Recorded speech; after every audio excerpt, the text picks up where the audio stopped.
deri nang ne sarti ang den le doer tu nang nang pensila ne pirthe ne kai nang joy ne si ne pirthe ke bang o pet kang han nang pan sing teng ne deri kang hon ne pan ne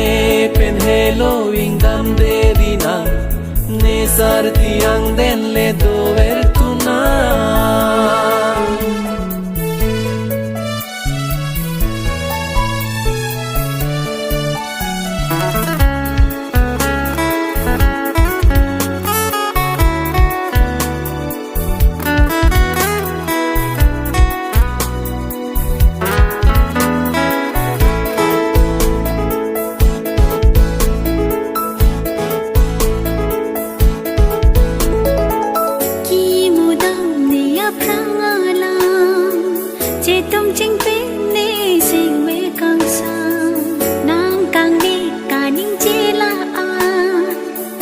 char pen ki tang sing ve kang sa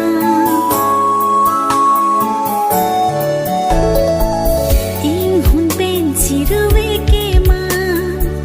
mon jir pen si mong vi pi ke ma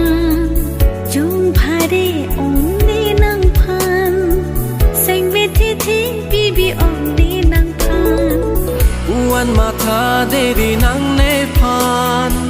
sing ve jati nang ne bong ne phan nang hello bong ne kai uan ma tha deri nang ne phan sing ve jati nang ne bong ne phan nang hello bong ne kar jo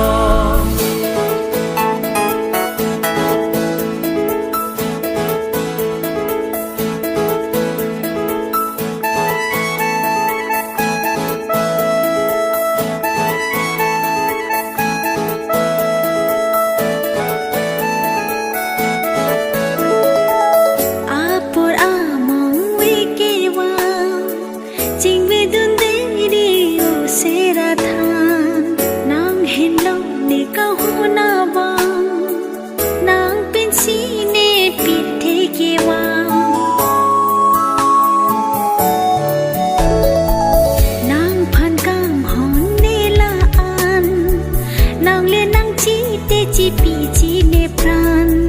chut un e lo kang ho nang phan pir bi boleng dun tik pong la ne kai uan ma tha deri nang ne phan